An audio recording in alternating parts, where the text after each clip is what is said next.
Bayangkan sebuah kitab yang tak pernah benar-benar selesai. Bukan dalam arti kurang atau cacat, tetapi dalam makna yang lebih dalam. Ia adalah entitas yang hidup, bernapas, dan terus bergerak di dalam arus waktu. Ia tidak turun dari langit sebagai sebuah benda mati, terbungkus rapi dalam kemasan ilahi, melainkan lahir dari pergulatan manusia dengan kata-kata, ingatan, dan realitas yang keras. Inilah titik awal perjalanan kita, sebuah upaya untuk menyelisik jantung dari apa yang sering kita sebut sebagai teks final, abadi, dan tak tersentuh. Buku Ba'san Anil Qur'anil asli yang ditulis oleh Munzir Safar ini, pada hakikatnya, adalah pencarian jejak-jejak yang tersembunyi di balik halaman-halaman suci itu. Ia tidak hendak merobohkan menara keyakinan, tetapi lebih seperti seorang arkeolog yang dengan sikat halus dan kesabaran luar biasa, membersihkan lapisan-lapisan debu sejarah untuk melihat corak asli yang terpendam.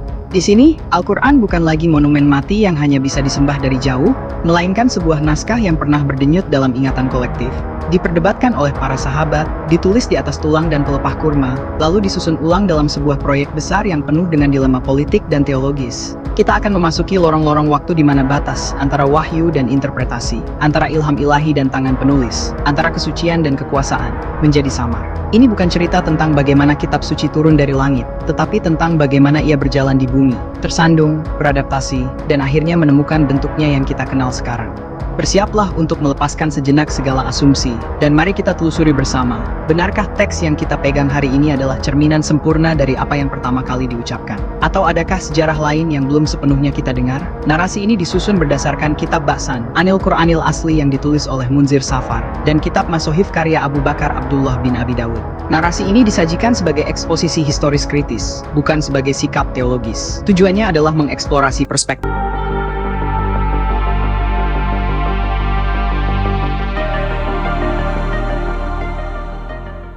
pergeseran dari ingatan menuju tulisan, dari hafalan yang tersebar ke naskah yang terpusat, tidak terjadi dalam ruang hampa. Ia lahir dari sebuah situasi darurat yang berbau besi dan darah. Perang Yamamah. Bayangkan suasana tahun 633 Masehi itu. Kekhalifahan Abu Bakar masih goyah, pemberontakan dan kemurtadan menjalar seperti api di padang rumput kering. Di tengah gejolak itulah, pasukan Muslim berhadapan dengan pasukan Musailamah Al-Kadzab, si nabi palsu dari Yamamah. Pertempuran itu sendiri mungkin hanya catatan kaki dalam sejarah militer, tetapi konsekuensinya mengguncang dasar peradaban Islam awal. Yang gugur bukan hanya prajurit biasa, melainkan para qurra, para penghafal Al-Quran yang hidup. Mereka adalah perpustakaan berjalan, penyimpan wahyu yang bernyawa. Kematian massal mereka meninggalkan kekosongan yang mencemaskan. Apa jadinya jika wahyu itu ikut terkubur bersama mereka? Disinilah Umar bin Khattab dengan visinya yang tajam, mengambil inisiatif yang radikal. Ia menghadap Abu Bakar dengan usul yang bagi telinga zaman itu, terdengar bagaikan purnama di siang bolong. Kumpulkan dan bukukan wahyu. Reaksi Abu Bakar, seperti yang direkam dalam riwayat-riwayat awal, sangatlah jelas. Bagaimana mungkin kita melakukan sesuatu yang tidak pernah dilakukan Rasulullah? Sebagaimana yang terdapat dalam Sahih Bukhari di bab Fadailul Quran. Kalimat itu bukan penolakan biasa. Ia adalah cermin dari sebuah mentalitas suci. Wahyu, bagi generasi pertama, adalah peristiwa hidup, suara Jibril yang menyapa, turun dalam konteks tertentu, melekat pada napas Nabi dan momentum komunitasnya. Membekukannya menjadi buku terasa seperti membalsem sesuatu yang masih hidup, mengubah pengalaman yang cair menjadi monumen yang kaku. Namun, desakan Umar tak terbendung. Logikanya sederhana namun menggetarkan. Jika nyawa para penghafal bisa hilang di medan perang, apa yang menjamin kata-kata Tuhan akan abadi? Akhirnya dengan berat hati, Abu Bakar setuju. Tugas itu jatuh pada Zaid bin Sabit, sekretaris muda Nabi yang cermat. Di sini, Safar mencatat sebuah detail psikologis yang menarik. Zaid pun awalnya menolak. Ia merasa seperti sedang mendaki gunung yang mustahil. Tapi akhirnya, dengan perasaan gamang, ia mulai bekerja. Prosesnya bukan seperti menyalim dari satu buku induk yang sudah jadi. Tidak, ia harus berburu, mengumpulkan potongan-potongan yang tercecer. Tertulis di atas pelepah kurma, batu pipih, kulit hewan, dan terutama, dari dada para penghafal yang masih hidup. Ia adalah seorang detektif, bukan sekretaris. Dan karya pertamanya itu, yang kelak disebut Mushaf Abu Bakar, tidak langsung menjadi kitab suci resmi. Ia disimpan, lebih seperti arsip rahasia negara, warisan yang dipindahkan dari Abu Bakar ke Umar, lalu ke putri Umar, Hafsah. Lompatan waktu terjadi. Kita sekarang berada di era Khalifah Utsman bin Affan. Kekhalifahan telah membesar menjadi imperium. Dan dengan perluasan wilayah, muncullah masalah baru. Perbedaan cara membaca. Tentara dari Suriah membaca suatu ayat dengan satu dialek, sementara tentara dari Irak membaca dengan dialek lain. Konflik kecil di barak tentara di perbatasan Armenia itu meledak menjadi laporan resmi yang sampai ke meja khalifah. Narasi resmi sejarah Islam mengatakan Utsman khawatir perbedaan ini akan memecah belah umat. Maka, dengan niat mulia, ia memerintahkan pembakuan. Tapi Safar membawa kita melihat di balik tirai narasi yang rapi itu. Beberapa riwayat yang sering dianggap pinggiran, kemudian, mengisahkan langkah Utsman dengan nada yang lebih gelap. Ia tidak hanya memerintahkan pembuatan salinan standar dari mushaf Hafsah. Ia konon mengeluarkan maklumat yang lebih tegas. Kumpulkan semua mushaf dan naskah Quran yang beredar di tangan masyarakat, lalu musnahkan. Hanya mushaf versi resmi yang boleh bertahan. Tindakan ini, jika benar, bukan sekadar standarisasi. Ini adalah operasi pemusnahan memori kolektif. Ini adalah bentuk paling awal dari sensor atas teks suci. Dalam semalam, berbagai bentuk bacaan, berbagai versi susunan surah yang dipegang oleh sahabat-sahabat senior, dihilangkan dari peredaran. Tujuannya mungkin kesatuan, tetapi caranya adalah penyeragaman paksa. Dan siapa dalang intelektual di balik semua ini? Di sini muncullah sosok kontroversial, Hajjaj bin Yusuf As-Saqafi, sang gubernur yang tangan besinya terkenal. Di masa kekuasaan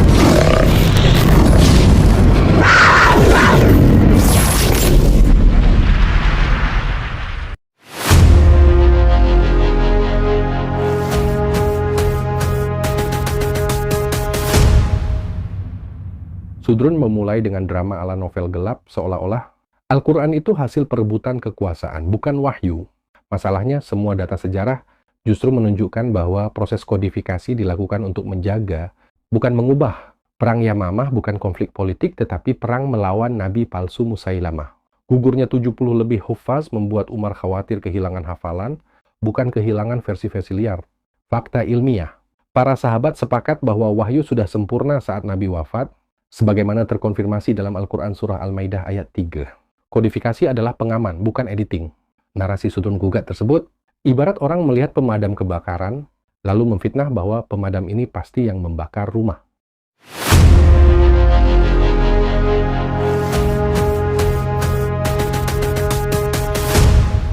Sudrun memelintir kalimat Abu Bakar. Bagaimana mungkin aku melakukan sesuatu yang tidak dilakukan Rasulullah? Riwayatnya jelas. Abu Bakar bukan takut wahyu berubah, tapi takut mengambil keputusan besar tanpa contoh dari Nabi. Setelah diyakinkan Umar bahwa tujuannya menjaga wahyu, barulah beliau setuju. Ini bukan penolakan teologis. Ini sifat wara atau kehati-hatian khalifah. Tapi Sudrun menjualnya sebagai drama dekonstruksi wahyu. Sayangnya, fakta tidak mengikuti fantasinya.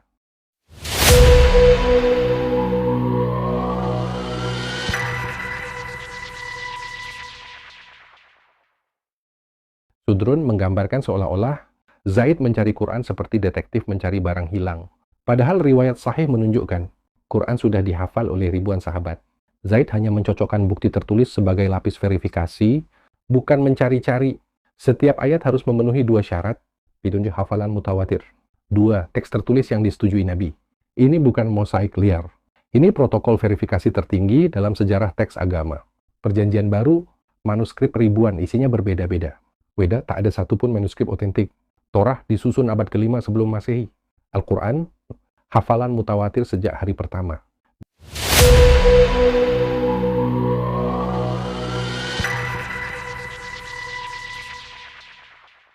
Sudrun memutarbalikkan fakta.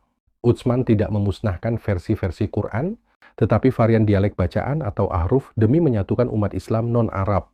Bukan isi Quran yang berbeda, tapi cara pengucapan. Hafsah menyimpan mushaf Abu Bakar sebagai standar. Utsman hanya menertibkan salinan yang salah tulis atau tidak standar. Fakta kerasnya, tidak ada satupun sahabat besar, Ali, Ibnu Mas'ud, Ubay, yang menuduh Utsman mengubah Quran. Bahkan Ali berkata, seandainya aku menjadi khalifah saat itu, aku akan melakukan seperti yang Utsman lakukan. Sudrun lebih percaya cerita-cerita lemah daripada ijma' para sahabat.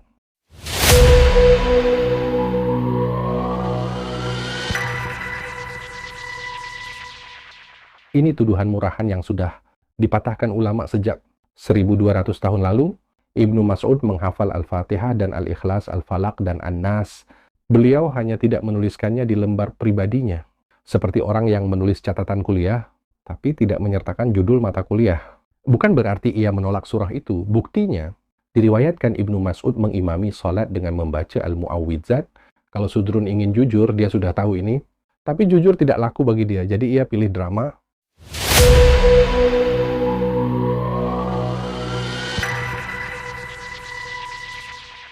Surah Al-Khal dan Al-Hafd itu doa kunut, bukan bagian dari Quran. Ulama sepakat bahwa itu bukan surah, hanya doa yang ditulis oleh Ubay sebagai riwayat bacaan doa, bukan wahyu. Artinya, Sudrun Gugat telah memalsukan konteks.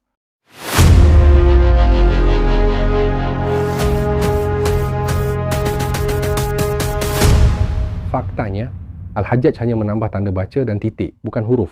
Bacaan Quran tetap sama seperti sebelum ia lahir. Jika titik membuat Quran berubah, Anda harus percaya bahwa kitab, kutub, tanpa titik boleh dibaca.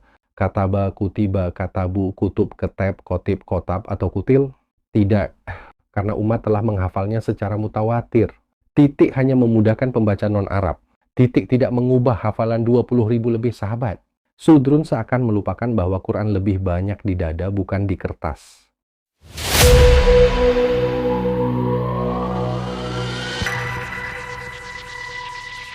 Contoh ayat-ayat yang Sudrun bawakan.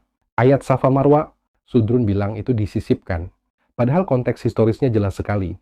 Turun merespons keraguan sebagian sahabat tentang ritual ibadah yang pernah dilakukan sebelum Islam. Itu bukan editing editor, itu wahyu yang turun menjawab masalah umat.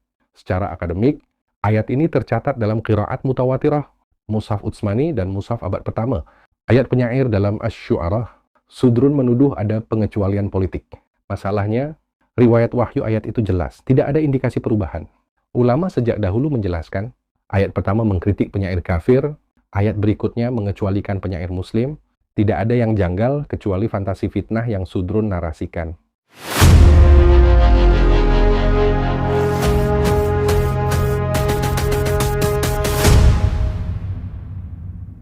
Sudrun menyebut kisah Ibnu Abi Sarh seolah-olah itu riwayat sahih. Padahal ulama hadits sepakat, riwayat itu dhaif lemah. Ibnu Abi Sarh kembali masuk Islam, diangkat menjadi pejabat oleh Utsman, dan tidak pernah menuduh Quran palsu. Jika ia benar bisa mengedit wahyu, lain ceritanya. Musuh-musuh Islam pasti menjadikan itu senjata. Nyatanya, tidak ada satu musuh Quraisy pun yang memanfaatkan itu. Kenapa? Karena peristiwa itu tidak pernah terjadi.